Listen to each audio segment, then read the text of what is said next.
పవన్ కళ్యాణ్ ఏలూరు పర్యటన చర్చనీయాంశంగా మారింది. ఐఎస్ జగన్నాథపురంలో పరదాల మాటున పర్యటించడం సోషల్ మీడియాలో విపరీతంగా ట్రోల్ అవుతోంది. ప్రజలను ఆయన దగ్గరకు రానివ్వకుండా బారికేడ్లు అడ్డుపెట్టడం తీవ్ర విమర్శలకు దారితీస్తోంది. వైఎస్ఆర్సీపీ అధినేత మాజీ ముఖ్యమంత్రి వైఎస్ జగన్మోహన్ రెడ్డిని పరదాల సీఎం, కంచెలు వేస్తున్న సీఎం అని గతంలో విమర్శించిన పవన్ కళ్యాణ్ తాజాగా పరదాల మాటున పర్యటించడం, బ్యారికేడ్లు అడ్డం పెట్టి ప్రజల్ని అడ్డుకోవడంపై నెటిజన్లు సోషల్ మీడియా వేదికగా దుమ్మెత్తిపోస్తున్నారు.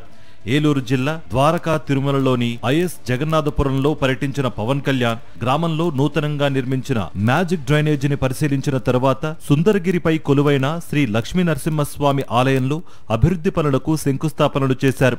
అయితే ఆయన పర్యటన ఆద్యంతం పరదాల మాటున బ్యారికేడ్ల మధ్య సాగడంపై విమర్శలు వెల్లువెత్తుతున్నాయి. మ్యాజిక్ డ్రైనేజీలను పరిశీలించే సమయంలో అక్కడున్న ప్రజలు పవన్ కళ్యాణ్ను కలవాలని ఎంతో ఆశపడ్డారు.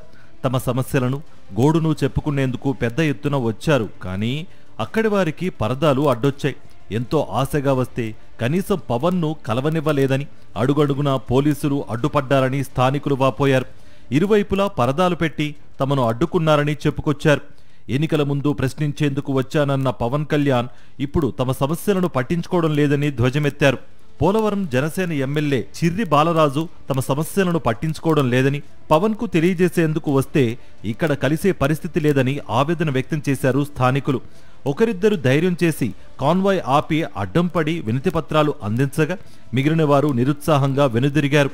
గతంలో వైఎస్ జగన్ను పరదాల సీఎం అన్న పవన్ కళ్యాణ్ ఇప్పుడు పరదాల మాటున ఎలా పర్యటించారు? ఇవి పరదాలు కావా అని సోషల్ మీడియాలో నెటిజన్లు ప్రశ్నిస్తున్నారు.